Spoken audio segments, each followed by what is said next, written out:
میرا نام ڈاکٹر ارشد محمود قمر ہے.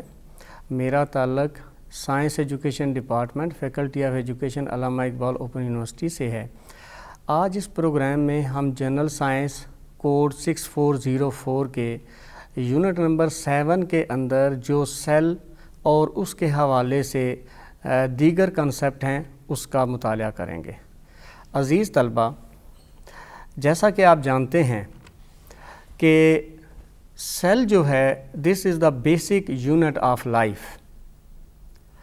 Cell is the basic unit and building block of all living things. First of all Robert Hooke نے cell کو study کیا اور بلڈنگ بلاک کے حوالے سے میں جو مثال دینا چاہوں گا، آپ نے مکان کو دیکھا ہوگا. مکان جو ہے وہ چھوٹی چھوٹی اینٹوں سے مل کر بنا ہے. اب جو سب سے چھوٹی جو اکائی ہے اینٹ، وہ اس کی چھوٹی اکائی کہلاتی ہے. اسی طرح انسانی جسم ہو، پودا ہو، کوئی بھی جانور ہو، تو وہ اس کی جو بنیادی اکائی ہے وہ ایک سیل کہلاتی ہے. سیل کو اردو میں ہم خلیہ کہتے ہیں. اب آپ دیکھیں کہ یہ چند ایک مثالیں ہیں جس میں آپ کے پاس یہ کارٹیلیج سیلز ہیں، اس کے علاوہ یہ مسل سیلز ہیں، یہ ریڈ بلڈ سیلز ہیں، یہ خون بناتے ہیں، یہ بون سیلز ہیں جو ہڈیوں کو بناتے ہیں، یہ لیور سیلز ہیں جو ہمارے جگر کو بناتے ہیں. لہٰذا یہ سیل ہوتے ہیں جو مختلف طریقوں سے انسانی جسم کو بناتے ہیں. اس لیے ہم کہہ سکتے ہیں کہ سیل جو ہے یہ تمام زندہ اجسام کی بنیادی اکائی ہے اور ان کی ساخت کی اکائی ہے. ساخت کی اکائی بلڈنگ بلاک، یعنی اگر ہم چلتے جائیں تو سب سے چھوٹی اکائی جو ہے وہ خلیہ ہے، یعنی سیل ہے. آگے آپ دیکھیں، ظاہر ہے یہ آپ کو پتہ ہوگا کہ تمام جسم کے مختلف حصوں پہ ہی آپ غور کریں تو وہ ایک جیسے نہیں ہیں. اب اس کا کیا مطلب ہے؟ اس کا مطلب یہ ہے کہ جو مختلف حصے جو بنے ہوئے ہیں یہ مختلف طریقوں سے، مختلف اکائیوں سے مل کر بنے ہیں. اب جب یہ مختلف اکائیوں سے مل کر بنے ہیں تو اس کی چونکہ ساخت مختلف ہے، لہٰذا جب وہ بہت سے خلیے ملتے ہیں تو وہ مختلف طریقوں سے مل کر نئے اجسام بناتے ہیں. اس لیے ہم یہ کہہ سکتے ہیں کہ cells have different shapes and sizes. اگر آپ غور کریں تو یہ ایک سیل ہے، یہ نرو سیل ہے، عصبی خلیہ ہے. عصبی خلیہ جو ہے نا، یہ اس دنیا میں ایک لمبا ترین خلیہ ہے جس کی لمبائی 1 میٹر سے 1.5 میٹر تک ہو سکتی ہے. اسی طرح اگر ہم یہاں جائیں، اس سے پچھلی سلائیڈ میں ہم ریڈ بلڈ سیلز دیکھیں. ریڈ بلڈ سیل جو ہیں وہ 1 ملی میٹر میں لاکھوں کے حساب سے آتے ہیں. اب جب ہم اس کے سائز کی طرف جاتے ہیں تو آپ نے شتر مرغ کا انڈا دیکھا ہوگا. شتر مرغ کا انڈا جو ہے وہ 1.5 سے 2 کلو گرام جو ہے وہ بڑا ہوتا ہے. اسی طرح یہ جو آپ کے پاس عصبی خلیہ ہے، اس کی لمبائی 1 سے 1.5 میٹر ہے. اگر ہم چھوٹے سیلز کو دیکھیں، بہت چھوٹے چھوٹے ہیں، مثلا بیکٹیریا کے سیل آپ لے لیں تو بیکٹیریا کے سیلز کا سائز جو ہے بیٹا وہ 2 سے 3 جو ہے نا وہ مائکرو میٹر 0.3 مائکرو میٹر تک ہوتا ہے. اب میں خصوصی طور پہ ان کی شیپس کے حوالے سے آپ کو بتاتا چلوں کہ اگر ہم خلیہ لے لیں، سرخ خلیہ خون کا، اس کا جو گول بیضوی شکل کا، گول شکل کا ہوتا ہے. اگر ہم خون کا سفید خلیہ لیں تو اس کی کوئی شکل نہیں ہوتی، وہ اپنی شکل چینج کرتا رہتا ہے. اگر ہم یہ عصبی خلیہ لے لیں تو یہ لمبوترا ہوتا ہے. اسی طرح بے شمار خلیے ہیں جو بیضوی ہوتے ہیں اور مکعب نما اشکال کے ہوتے ہیں. اسی طرح سیلز میں vary from 0.3 micrometres to 2 to 3 metres. Some cells are very big in size, مثلا آسٹرچ ایگ سیل ہے یا دیگر جو انڈے ہیں وہ ایک مخصوص سیل کی مثالیں ہیں. آگے دیکھیں، یہ ایک نظریہ تھا جو سیل کے حوالے سے بیان کیا گیا تھا. یہ 1838 اور 1839 میں دو سائنسدان تھے، ایک کا نام تھا شلائڈن اور دوسرے کا نام تھا شیوان. انہوں نے یہ خلوی نظریہ پیش کیا جسے ہم سیل تھیوری کہتے ہیں. اس میں انہوں نے بیان کیا all living organisms are made of cells. Cell is the basic structural and functional unit of all living things. یعنی تمام جاندار جو ہیں وہ خلیات سے مل کر بنتے ہیں. اسی طرح آگے جس طرح پیچھے ہم بتا چکے ہیں کہ cell is the basic structural and functional unit, تو سیل جو ہے، خلیہ جو ہے، یہ تمام اجسام میں بنیادی ساخت کی اور افعال کی اکائی ہے. اسی طرح جو نئے خلیے پیدا ہوتے ہیں، all cells come from preexisting cells, جو نئے خلیے پیدا ہوتے ہیں وہ پہلے سے موجود خلیات سے وجود میں آتے ہیں. تو اب ہم آتے ہیں اسٹرکچر آف سیل، یعنی سیل کی ساخت کے حوالے سے. تو کوئی بھی سیل لے لیں، تمام جانداروں میں، تمام پودوں میں سیل ہوتے ہیں. کوئی بھی سیل آپ لے لیں تو اس کے بنیادی طور پہ 3 حصے ہوتے ہیں. ایک سائٹوپلازم ہے، دوسرا نیوکلیس ہے اور تیسرا آؤٹر میمبرین ہے. یہ آؤٹر میمبرین یا آؤٹر کورنگ کے نام سے ہم ظاہر کرتے ہیں. اب آپ دیکھیں یہ سامنے شکل میں یہ جو سارا علاقہ ہے، یہ والا، یہ سارا جو ایریا ہے جس کے اندر بے شمار اجسام آپ کو نظر آ رہے ہیں، جن کی تھوڑی بہت تفصیل ہم آگے جا کے دیکھتے ہیں، اس کو ہم کہتے ہیں سائٹوپلازم. درمیان میں یہ جو ایک بڑا سا حصہ ہے اس کو ہم نیوکلیس کہتے ہیں، اور یہ باہر جس کے اندر یہ سارے اندرونی حصے کورڈ ہیں اس کو ہم سیل ممبرین کہتے ہیں. آگے دیکھیں کہ یہ پودے کا سیل ہے، پلانٹ سیل. تو پلانٹ سیل میں سیل ممبرین کے باہر یہ سیل وال ہوتی ہے. تو باقی دیکھ لیں کہ نیوکلیس، حالانکہ جو پوزیشن ہے وہ آگے جا کے ہم اینیمل سیل اور پلانٹ سیل میں تھوڑا سا فرق دیکھ لیں گے، آپ کو واضح ہو جائے گا. یہاں جو ہے وہ خلیے کی ساخت کے حوالے سے میں نے پہلے جانور کا خلیہ دکھایا، اب میں آپ کو پودے کا خلیہ دکھا رہا ہوں. یہاں پہ یہ نیوکلیس ہے اور یہ سارا جو ہے، یہ سارا اس کو ہم کہتے ہیں سائٹوپلازم. یہ اندر یہ والی سیل ممبرین ہے اور یہ باہر جو ہے یہ سیل وال ہے. اب سائٹوپلازم کے حوالے سے ہم دیکھ لیتے ہیں تھوڑا بہت کہ سائٹوپلازم، اگر ہم پھر پیچھے چلے جائیں تو یہ سائٹوپلازم جو ہے نا، یہ جیلی نما حصہ ہوتا ہے. یہ سیمی فلوئڈ ہے، یعنی مایا سا ہوتا ہے جس کے اندر یہ مختلف اجسام تیر رہے ہوتے ہیں. تو اس لیے جب آپ نے سائٹوپلازم کے حوالے سے، سائٹو کا مطلب ہوتا ہے سیل، سائٹو مین سیل، یعنی خلیے کا پلازما. تو آپ کو پتہ ہے کہ پلازما جو ہے وہ پگھلا ہوا حصہ ہوتا ہے جو موو کر سکتا ہے، سیمی ٹرانسپیرنٹ ہوتا ہے، اور اس کے اندر پانی، چکنائیاں اور پروٹین موجود ہوتے ہیں. چھوٹے چھوٹے اجسام موجود ہوتے ہیں جن کو ہم آرگینیلز کہتے ہیں. اب آرگینیلز کا اگر ہم نام لیں، اس میں جو اہم آرگینیلز ہیں وہ ہیں مائٹوکانڈریا، گولجی باڈیز، اینڈوپلازمک ریٹیکولم، رائبوسومز، اور پودوں کے خلیے میں خصوصی طور پہ پلاسٹرز موجود ہوتے ہیں. اب جو مین حصہ آگے بتا رہا تھا نیوکلیس، جو تمام خلیوں میں موجود ہوتا ہے. لیکن ایک بات میں بتاتا چلوں کہ خلیوں کی جو اجسام ہیں، جو جاندار ہیں، ان کی 2 ٹائپس ہوتی ہیں، پروکیریارٹس اور ایوکیریارٹس. پروکیریارٹس میں مثلاً وائرس ہے اور کچھ بیکٹیریا کی اقسام ہے اور چند ایک الجی کی اقسام ہیں جن میں صحیح نیوکلیس نہیں ہوتا. باقی دنیا میں جتنے بھی جاندار ہیں ان میں یہ نیوکلیس موجود ہوتا ہے، اور یہ بڑا اہم حصہ ہے جو خلیے کے تمام افعال کو کنٹرول کرتا ہے. تو اگر ہم نیوکلیس کی شکل کو دیکھیں تو اس کے بھی سب سے باہر ایک نیوکلیئر انویلپ ہے. اس نیوکلیئر انویلپ کو ہم نیوکلیئر میمبرین کا نام دیتے ہیں، نیوکلیئر میمبرین. اب اس کے اندر، نیوکلیئر میمبرین کے اندر چھوٹے چھوٹے سوراخ ہوتے ہیں جن کو ہم کہتے ہیں نیوکلیئر پور.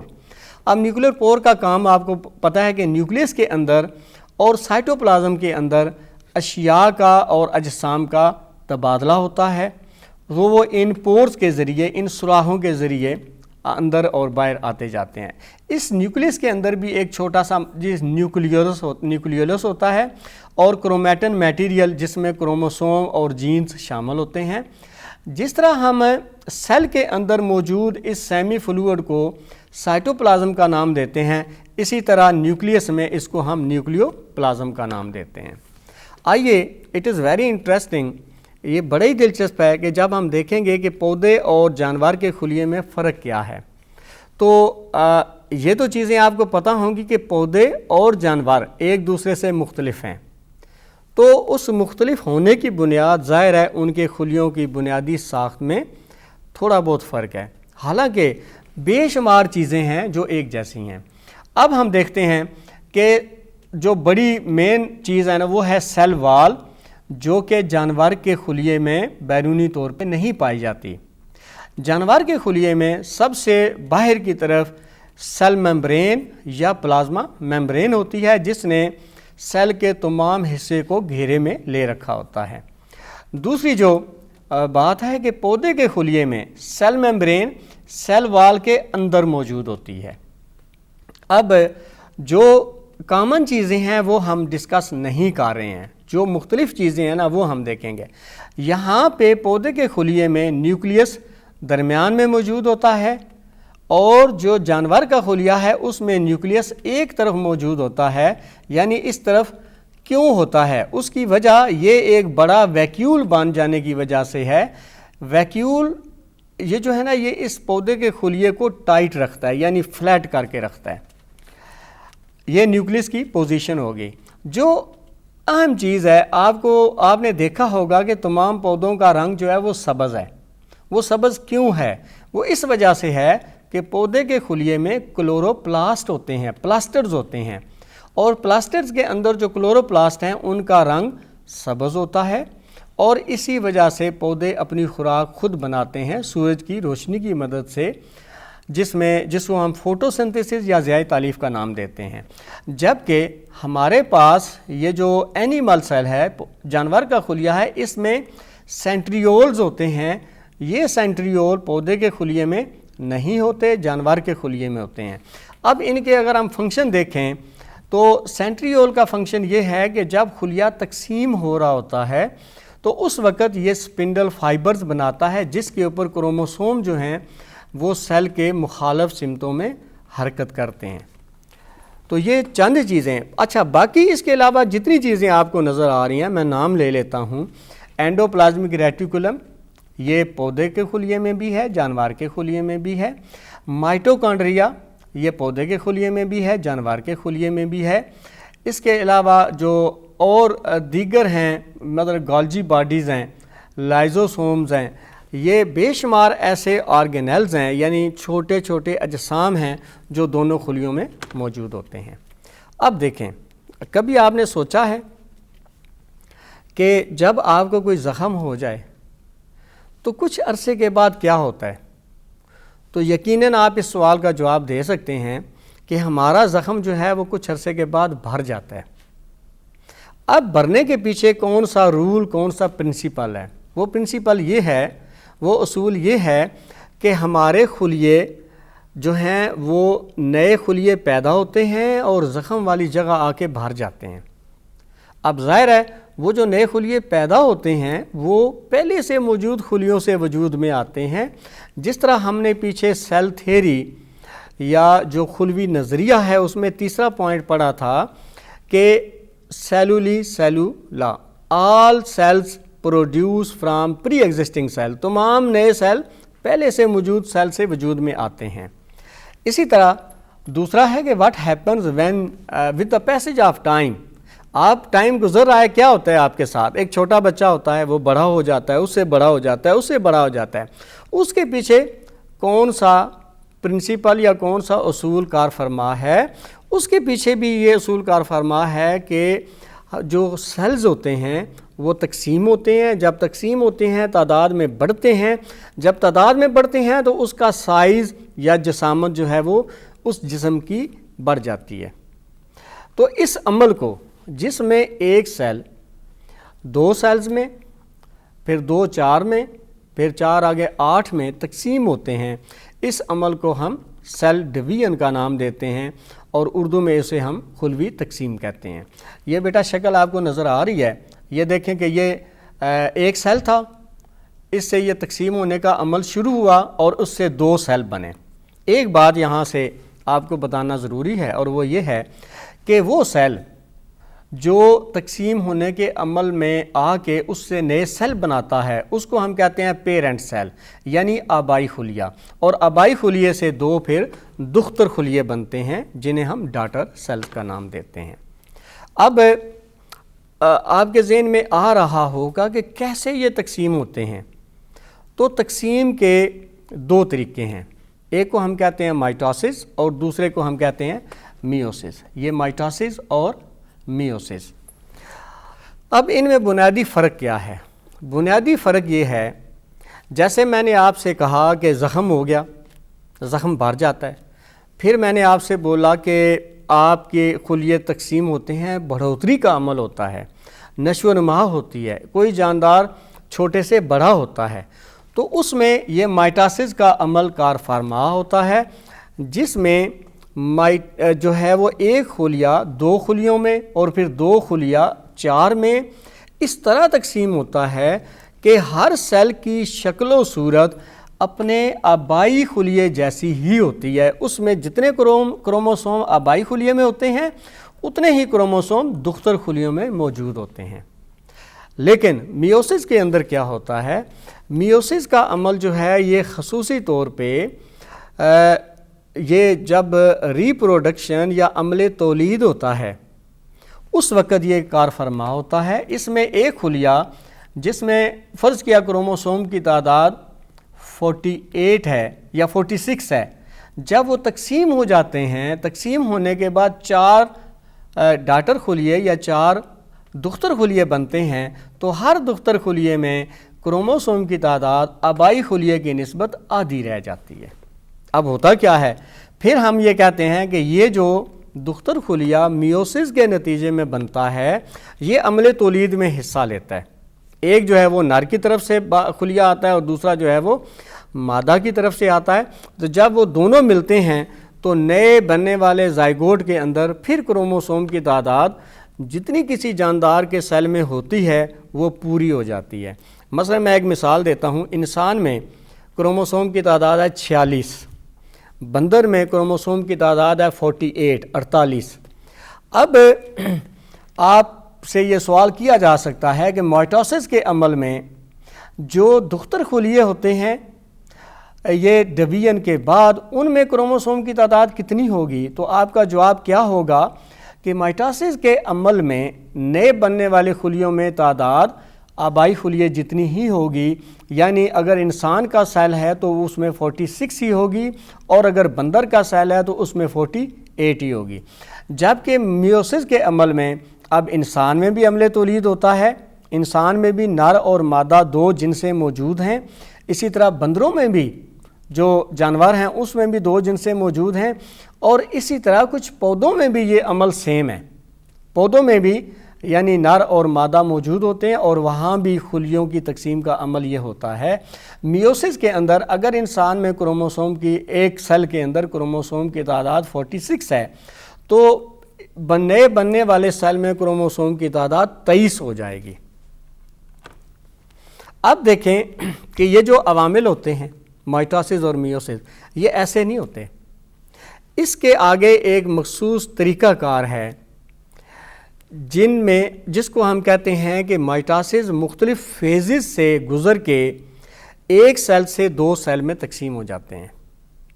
تو اب وہ فیزز کون سی ہیں یہ آپ کے سامنے ہیں، انٹرفیز، پروفیز، میٹافیز، اینافیز اور ٹیلوفیز۔ ابھی ہم اس کی تفصیل میں جاتے ہیں۔ اب آپ کو یہ سیل نظر آ رہے ہیں، مثلا یہاں پہ یہ دیکھیں کہ یہ کروموسومز ہیں سیل کے اندر نا۔ انٹرفیز میں ایک معمولی سی تبدیلی آتی ہے۔ معمولی سی تبدیلی کیا آتی ہے؟ ایک اور میں آپ کو بات بتاؤں کہ خلیہ جب مکمل تقسیم ہو جاتا ہے تو تقسیم ہونے کے بعد جب وہ ریسٹنگ سٹیج میں ہوتا ہے، حالت سکون میں ہوتا ہے، تو اس میں یہ کروموسوم ہمیں کروموسوم کی شکل میں نظر نہیں آتے بلکہ الجھے ہوئے دھاگوں کی شکل میں نظر آتے ہیں۔ کس طرح نظر آتے ہیں جی؟ الجھے ہوئے دھاگوں کی شکل میں نظر آتے ہیں۔ لیکن جو ہی انٹرفیز شروع ہوا، ایک خلیہ جوان ہو گیا، اب اس نے تقسیم کے عمل میں داخل ہونا ہے، تو اس وقت یہ کروموسوم کروموسوم کی شکل میں اپنے آپ کو ارینج کرنا شروع کر دیتے ہیں، ترتیب دینا شروع کر دیتے ہیں۔ اب اگر ہم غور کریں تو ایک جو کروموسوم کی شکل ہے وہ اس طرح ہوتی ہے، جس میں اس کو ہم کہتے ہیں سینٹرومیئر، اور یہ جو چیزیں ہیں ان کو ہم کہتے ہیں کرومیٹڈ۔ تو یہ بنیادی طور پہ کروموسوم کی ایک شکل ہے۔ تو یہاں آپ انٹرفیز کی آخری سٹیج میں دیکھ سکتے ہیں کہ یہ کروموسوم اپنی اصلی حالت میں موجود ہیں۔ اب جب پروفیز شروع ہوتی ہے، پروفیز جو کہ دوسری سٹیج ہے مائٹوسس کے اندر، اس میں کروموسوم یہ سیل کا ایکویٹر ہے۔ یہ کیا ہے جی؟ ایکویٹر۔ اب اس ایکویٹر میں اپنے آپ کو کروموسوم مرتب کرنا شروع کر دیتے ہیں، ترتیب میں آنا شروع کر دیتے ہیں، اور ساتھ ہی آپ دیکھیں یہ جو ہے نا، یہ چونکہ ساتھ آپ کو یہ چیزیں نظر آ رہی ہیں، یہاں پہ سینٹرومیئر سائڈ پہ چلے جاتے ہیں اور یہ سپنڈل فائبرز بنا رہے ہیں۔ سپنڈل فائبرز ان کروموسوم کو یہاں درمیان میں ارینج کرنے کے بعد یہ جو سینٹرومیئر ہوں گے یہ ان سپنڈل فائبرز کے ساتھ اٹیچ ہو جائیں گے، جڑ جائیں گے، اور جڑنے کے بعد پھر وہ سلسلہ شروع ہو جائے گا تقسیم ہونے کا۔ تو پروفیز، پرو مین پرائمری، پروفیز کے اندر فائنلی ہوتا یوں ہے کہ کروموسوم اپنی اصلی حالت میں آ جاتے ہیں، ایک بات۔ اس کے علاوہ جو سینٹرومیئر ہے، سینٹرومیئر سے کرومیٹڈ بن جاتے ہیں، اور تیسری جو بات ہے پروفیز میں کروموسوم اپنے آپ کو اس ایکویٹر پہ یعنی سینٹرل پول پہ ارینج کر لیتے ہیں، یہاں پہ جوڑ لیتے ہیں۔ اگلا جو مرحلہ ہے وہ ہے میٹافیز۔ میٹافیز میں مکمل طور پہ یہ کروموسوم، اب یہاں پہ کروموسوم میں پروفیز تک ایک جو کروموسوم ہے نا اس کے 2 کرومیٹڈ تھے جو واضح طور پہ یہاں تو شکل بنائی گئی ہے نا، اگر ہم مائکروسکوپ کے نیچے دیکھیں تو وہ واضح طور پہ نظر نہیں آتے، 4 کرومیٹڈ، یہاں پہ آ کے 4 کرومیٹڈ بن جاتے ہیں، اور مکمل طور پہ یہ اپنے آپ کو ارینج کر لیتے ہیں۔ جب ارینج کر لیتے ہیں تو پھر آ کے اینا فیز کے اندر، اینا کا مطلب ہے موومنٹ کا مطلب ہے حرکت۔ ایکویٹر پہ جو میٹا فیز کے اندر مکمل طور پہ کروموسومز نے اپنے آپ کو ان سپنڈل فائبرز پر جوڑ لیا تھا، اب وہ علیحدہ ہو گئے، اور علیحدہ ہونے کے بعد مخالف سمت میں حرکت کرنا شروع کر دی۔ اب آپ دیکھ رہے ہیں کہ یہاں کروموسوم جو ہیں، ہر کروموسوم یہاں پہ اس کے 4 کرومیٹڈ تھے، اور یہاں آگے پھر اس کے 2 کرومیٹڈ ہو گئے ہیں، اور یہ مخالف سمت میں حرکت کر رہے ہیں۔ ہوگا کیا کہ اینا فیز کا مطلب بھی حرکت ہے، جس میں کروموسوم جو کہ اپنے آپ کو میٹا فیز میں تقسیم کر چکے ہوتے ہیں مخالف پولز پر پہنچ جاتے ہیں۔ ٹیلو فیز میں درمیان میں ایک کنسٹرکشن پیدا ہوتی ہے، یعنی جو سیل کے اندر نا یہاں پہ دیوار اندر کی طرف چلی جاتی ہے۔ اب کروموسوم اپنی شکل کو آہستہ آہستہ بدلنا شروع کر دیتے ہیں، اور اس کے جو آس پاس ہے وہ نیوکلیولس بننا شروع ہو جاتا ہے۔ اب آگے سائٹوکائنیسس میں کیا ہے کہ یہ جو کنسٹرکشن ہے یہ اور آگے بڑھتی ہے، تو یہ 2 سیلز میں تقسیم ہو جاتا ہے ٹیلو فیز میں۔ لیکن یہ 2 سیل جب ایک دوسرے سے الگ ہوتے ہیں، اس شکل میں آ جاتے ہیں، تو اس کو ہم سائٹوکائنیسس کا نام دیتے ہیں۔ اب پیارے طلبہ، آپ نے یہ مائٹوسس کے عمل کو اچھی طرح یاد رکھنا ہے۔ اس کی وجہ یہ ہے کہ جب ہم میوسس کے عمل پہ جائیں گے تو میوسس کے عمل میں جو آگے 2 فیزز ہیں، یہاں تو صرف انٹرفیز، پروفیز، میٹافیز، اینافیز اور ٹیلوفیز ہے نا، تو میوسس میں 2 فیزز ہیں جس کو ہم کہتے ہیں میوسس 1، میوسس 2۔ تو جو میوسس 2 ہے نا وہ ٹوٹلی مائٹوسس کی طرح ہی ہے، لہٰذا اس کو ہم دوبارہ سٹڈی نہیں کریں گے۔ اب دیکھیں ہم مائٹوسس کو پڑھنا، اس کو سمجھنا کیوں ضروری ہے؟ یہ اس لیے کہ تمام جانداروں میں اس کے کچھ افعال ہیں، جس میں سب سے پہلے آتا ہے ڈیولپمنٹ اینڈ گروتھ۔ میں نے اس سے پہلے بھی آپ کو بتایا کہ جب سیلز تقسیم ہوتے ہیں اور وہ اپنے آبائی خلیے جیسے آبائی سیل جیسے ہی ہوتے ہیں، تو اس کا مطلب ہے کہ ان کی تعداد ڈبل ہوتی ہے، ٹرپل ہوتی ہے، 4 گنا 5 گنا ہوتی ہے، تو اس جسم کا سائز بھی بڑھتا ہے، اور اس کے سائز کے بڑھنے کے عمل کو ہم گروتھ کا عمل کہتے ہیں۔ اس کے بعد ہے سیل ریپلیسمنٹ۔ ریپلیسمنٹ تو وہاں ہوتے ہیں جہاں کہ زخم وغیرہ ہو جائے، اس زخم کو بھرنے کے لیے نئے سیلز بنتے ہیں، اور وہ نئے سیلز وہاں آ کے جو ہیں وہ جمع ہو جاتے ہیں، جس سے وہ جگہ بھر جاتی ہے، اس کو ہم سیل ریپلیسمنٹ کا نام دیتے ہیں۔ اس کے بعد ہے ریجنریشن۔ ریجنریشن بہت سے جانوروں اور بہت سے پودوں میں ہوتی ہے، اور اس میں یہ ہوتا ہے کہ کسی بھی جاندار کا ایک مخصوص حصہ اس کے پورے جسم سے کٹ کے علیحدہ ہو جاتا ہے، اور وہ جو علیحدہ ہوتا ہے اس کی تمام خصوصیات بھی ایسی ہی ہوتی ہیں جیسے کہ وہ مین جاندار کی ہوتی ہیں۔ مثلا اگر آپ بات کریں بڈنگ، ایک آلو لے لیں، تو آلو کے وہ کہتے ہیں کہ اس کے اوپر جو ایک آنکھ سی نکلی ہوتی ہے، تو ظاہر ہے اس کو کاٹ کے آپ لگائیں تو وہ دوبارہ، تو یہ ری جنریٹ ہو رہا ہے۔ اس کے علاوہ بہت سے جانوروں کی مثالیں ہیں جن کے اجسام ری جنریٹ ہوتے ہیں۔ کبھی آپ نے چھپ کلی کو دیکھا ہو کہ اس کی اگر آپ دم کاٹ دیں تو کہتے ہیں کہ اس کی دم تو فٹافٹ دوبارہ بن جاتی ہے، وہ سیل ریپلیسمنٹ بھی ہے اور ری جنریشن بھی ہے۔ اسی طرح اے سیکسول ریپروڈکشن۔ اے سیکسول ریپروڈکشن میں ہوتا کیا ہے، یہ پودوں میں زیادہ تر ہوتی ہے کہ ایک پودے کے کسی حصے کو کاٹ کے آپ دوسری جگہ لگا دیں، وہ پورا پودا بن جاتا ہے۔ کچھ پودے ایسے ہیں جن کے پتوں کو کاٹ کے لگا دیں تو وہ پھر دوبارہ ایک نیا پودا بن جاتا ہے۔ تو یہ تھی مائٹوسس کی اہمیت، اس کی سگنیفیکینس۔ اب ہم آتے ہیں فیزز آف میوسس کی طرف۔ میوسس جیسا میں نے آپ کو بتایا کہ ایک ایسا عمل ہے جس میں ایک خلیے سے 4 خلیے بنتے ہیں، اور ہر دختر خلیے میں کروموسوم کی تعداد آبائی خلیے کی نسبت نصف رہ جاتی ہے، آدھی رہ جاتی ہے۔ اب ہم دیکھتے ہیں اس میں میوسس 1 اور میوسس 2، جیسا میں نے پچھلی سلائیڈ میں آپ کو بتایا کہ میوسس 2 ہم مزید سٹڈی نہیں کریں گے۔ اس کے پیچھے ریزن کیا ہے کہ وہ بالکل مائٹوسس کے عمل جیسا ہی ہے، لیکن میوسس 1 کو ہم دیکھ لیتے ہیں۔ میوسس 1 کے اندر بھی جب ہم وہی فیزز لیتے ہیں، اس میں پروفیز 1 ہے، میٹافیز 1 ہے، اینافیز 1 ہے، اور ٹیلوفیز 1 ہے، یا سائٹو کائناسس بعد میں وہ 2 سیل بن جاتے ہیں۔ تو اس کے اندر، اس کی پروفیز کے اندر میجر تبدیلیاں آتی ہیں، یعنی مائٹوسس کی پروفیز اور میوسس کی پروفیز کو سٹڈی کرنا اس لیے ضروری ہے کہ یہاں جو ٹیٹرڈز بنتے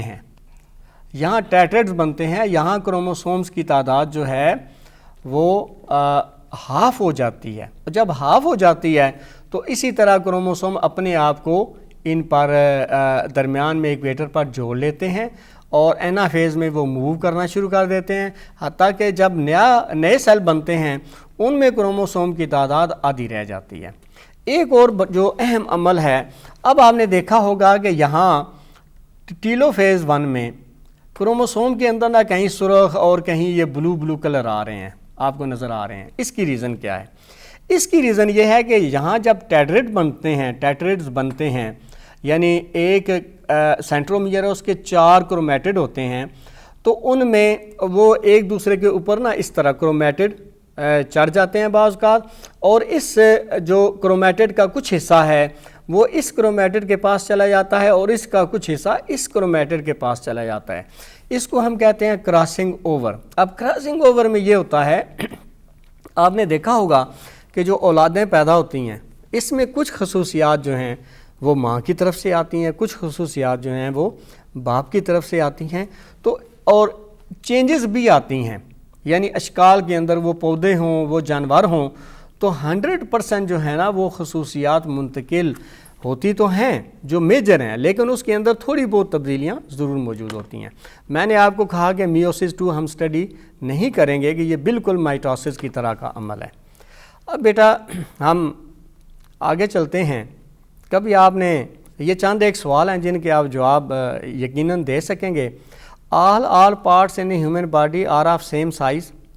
تو ہم نے پہلی اور دوسری سلائیڈ میں یہ بات واضح کی کہ کوئی بھی جسم ہے نا، اس میں تمام سیلز ایک سائز کے نہیں ہوں گے۔ مطلب نروس سیل دیکھا وہ 1 میٹر یا 1.5 میٹر لمبا ہے. اب ہم نے بلڈ سیل دیکھا تو وہ ایک جو ڈاٹ ہے نا، یہ جو ڈاٹ لگایا اس میں وہ لاکھوں کی شکل میں وہ کروموسوم موجود ہوتے ہیں. Can a single perform all function? تو سیل تو بالکل چھوٹا ہوتا ہے، وہ سارے فنکشن ادا نہیں کر سکتا، سارے کام وہ نہیں کر سکتا. اسی طرح do different types of cells perform same function? اس کا آنسر بھی نو میں آئے گا. Do our different body parts perform same function? یہ میں نے انالوجی لی ہے کہ ہمارے مثلاً جو ہاتھ کا کام ہے وہ زبان کا کام نہیں ہے، اسی طرح جو آنکھ کا کام ہے وہ ہمارے کان کا کام نہیں ہے. اسی طرح یہ نیچے میں نے ایگزامپل دی ہے. Do plant leaves and roots have same function? تو ساروں کے جو آنسر ہوں گے نا وہ بیٹا نو میں آئیں گے. اس کے پیچھے کیا ہے؟ اس کے پیچھے جو عمل آگے آتا ہے وہ ہے سیلولر آرگنائزیشن. سیلولر آرگنائزیشن کا مطلب کیا ہے کہ سیل جو ہیں وہ آپس میں مختلف طریقوں سے ملتے ہیں تاکہ وہ بڑے کام سر انجام دے سکیں. تو cell in a multi-cellular body arrange or combine in larger form to perform a specific function. اس کو ہم کہتے ہیں سیلولر آرگنائزیشن. سیل ملتے ہیں وہ ایک بڑا، مثلاً اگر ہم معدے لے لینا تو معدے کے اندر مختلف قسم کے سیلز ہیں، اور جب وہ معدے کی اندرونی سطح بناتے ہیں وہ اور سیل سے بنے گی. جب سیلز آپس میں ملتے ہیں اس گروہ، سیلز کے گروہ کو ہم کہتے ہیں ٹیشو. بہت سے ٹیشو جو ہے نا وہ بھی پورے جسم کا کام سر انجام نہیں دے سکتے، اس کو ہم کہتے ہیں آرگن. اسی طرح ایک آرگن پورے افعال کو سر انجام نہیں دے سکتا، جب وہ ملتے ہیں تو اس کو ہم کہتے ہیں سسٹم، اور بے شمار سسٹم مل کے ایک پورا جسم بناتے ہیں. اگر ہم ٹیشو اور اس کی ٹائپس کی بات کریں تو ٹیشو یعنی جب بہت سے ایک جیسے خلیے ملتے ہیں اور وہ ایک مخصوص کام سر انجام دیتے ہیں تو اسے ہم ٹیشو کا نام دیتے ہیں. اس میں انسانوں میں 4 قسم کے ٹیشوز ہیں: epithelial tissues, connective tissues, muscular tissues اور نروس ٹیشو. آگے اگر ہم پلانٹس میں دیکھیں تو ڈرمل ٹیشوز ہیں، گراؤنڈ ٹیشوز ہیں اور ویسکولر ٹیشوز ہیں. آگے ویسکولر ٹیشو میں نا زائلم اور فلوئم نالیاں آتی ہیں جو پودوں میں زمین سے پانی کو جڑیں جو جذب کرتی ہیں اوپر دوسرے حصوں تک پہنچاتی ہیں، ان کو ہم کہتے ہیں زائلم ویسلز. اور جو پتوں میں خوراک تیار ہوتی ہے اس کو پودے کے مختلف حصوں میں پہنچانے کے لیے جو نالیاں ہوتی ہیں ان کو ہم زائلم ویسلز کا نام دیتے ہیں. آرگنز ان ہیومن باڈی. اب ہاتھ ہیں، زبان ہے، دل ہے، جگر ہے، گردے ہیں، آنکھیں ہیں، ایئرز ہیں مطلب کان ہیں، ناک ہے اور سکن ہے. یہ سارے ہیومن باڈی کے آرگنز کہلاتے ہیں، عضو کہلاتے ہیں، اور یہ مختلف ٹیشو سے مل کر بنتے ہیں. یہ آپ کے سامنے پکٹوریل شکلیں بھی ہیں کہ معدہ بھی ایک آرگن ہے، برین ہے، ہارٹ ہے، ٹھیک ہے، لنگز ہیں. آگے چل کے آرگن ان پلانٹس میں دیکھیں تو یہ لیوز ہیں، سٹیمز ہیں اور روٹس ہیں، جس میں یہ ٹائپ کے ٹیشوز ہیں: dermal tissues, vascular tissues, ground tissues. یہ تینوں میں اب دیکھیں 3 مختلف قسم کے ٹیشوز مل کر پتے کو بنا رہے ہیں. 3 مختلف قسم کے ٹیشوز مل کر ان کی ارینجمنٹ مختلف ہوگی تو سٹیمز بنا رہے ہیں، تنے بنا رہے ہیں. اب کوئی بھی جسم آپ لے لیں تو اس میں مختلف سسٹمز ہیں، بے شمار آرگن مل کر وہ ایک سسٹم بناتے ہیں. مثلا میں آپ کو ایک بات بتاتا ہوں کہ آپ نا ڈائجسٹو سسٹم لے لیں تو ڈائجسٹو سسٹم شروع ہوتا ہے منہ سے، اس میں زبان بھی آتی ہے، اس میں آپ کے دانت بھی آتے ہیں. دانت الگ آرگن ہیں، زبان الگ آرگن ہے. اسی طرح ہماری یہ جو خوراک کی نالی ہے یہ الگ آرگن ہے، معدہ ہمارا الگ آرگن ہے، چھوٹی آنت ہماری الگ آرگن ہے. اس کے علاوہ جو جگر ہوتا ہے یہ بھی اس میں انوالو ہوتا ہے، یہ الگ آرگن ہے. پینکریاز ہوتا ہے جس سے پینکریاٹک جوس خارج ہوتا ہے، وہ الگ آرگن ہے. بڑی آنت الگ آرگن ہے. تو یہ سارے آرگن مل کر ایک پورا جو ہے ہمارا ایک سسٹم بناتے ہیں جس کو ہم ڈائجسٹو سسٹم کا نام دیتے ہیں. تو ہمارے جسم کے اندر یہ عمل تنفس ہے، یہ نظام دوران خون ہے، نظام ہے، یہ مسکولر سسٹم ہے، نروس سسٹم ہے، نظام اخراج، اس طرح ریپروڈکٹیو سسٹم وغیرہ ہمارے جسم میں موجود ہیں۔ آگے ہم دیکھیں گے کہ biotechnology and its uses. یہ ٹاپک اس لیے ہے کہ جو سائنسدان ہیں جن کو ہم بیالوجسٹ یا ماہر حیاتیات کہتے ہیں نا، انہوں نے خلیوں کے ہی استعمال کو انسانی فلاح و بہبود کے لیے استعمال کیا ہے، لہٰذا اس عمل کو ہم بایو ٹیکنالوجی کا نام دیتے ہیں۔ تو جو بایو لائف پروسیسز ہوتے ہیں، ان کو استعمال کر کے جو ہم قابل استعمال اور چیزیں تیار کرتے ہیں، مثلا دوائیاں استعمال کرتے ہیں، تیار کرتے ہیں، بیکری کے آئٹم تیار کرتے ہیں، اس کے علاوہ لیدر کے حوالے سے بے شمار انڈسٹری کے اندر جو چیزیں استعمال ہوتی ہیں ان کو ہم استعمال کرتے ہیں۔ بلکہ مجھے ایک مثال یاد آ رہی ہے کہ اب تو سائنسدان اس چیز پہ لگ گئے ہیں کہ وہ وائرس جو خطرناک ہے نا، اس وائرس کو کسی وائرس کے ذریعے مارا جائے۔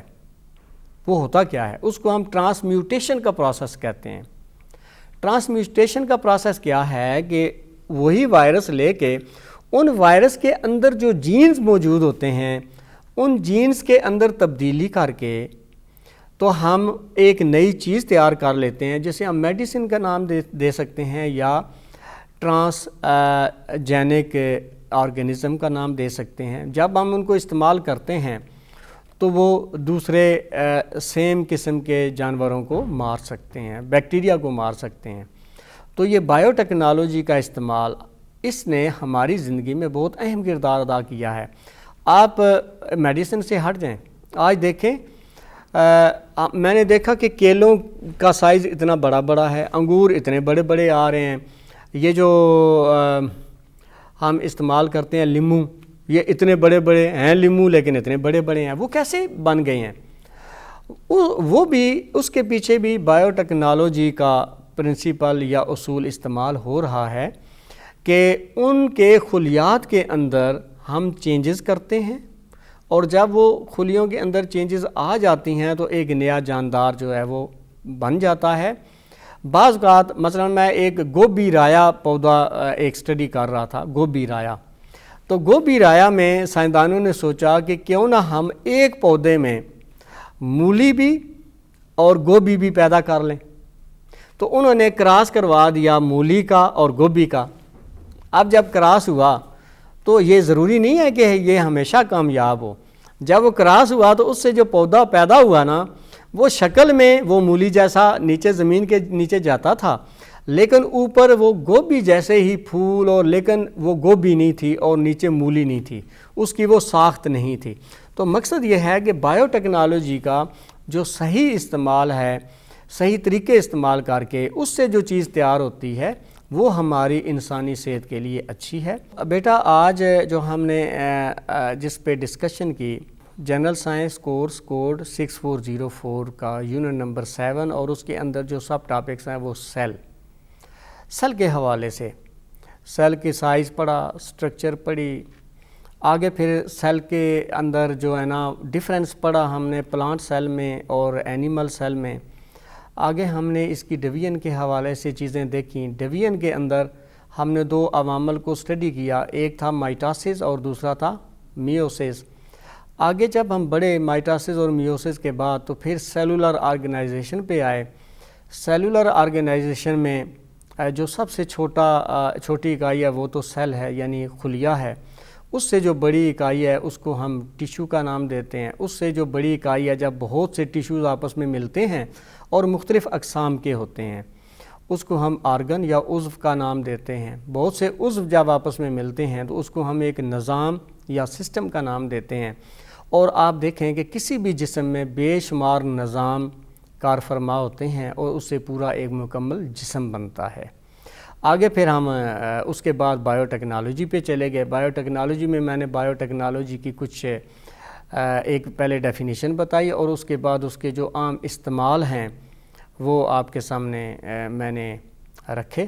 امید ہے کہ آپ کے لیے یہ آج کا جو پروگرام ہے یہ آپ کے لیے مفید ثابت ہوگا۔ امید ہے کہ آپ کو آج کا جو سیشن ہے، آج کا جو پروگرام ہے، یہ آپ کے لیے فائدہ مند ہوگا اور پسند آئے گا۔ اس کے ساتھ ہی شکریہ۔ اللہ حافظ۔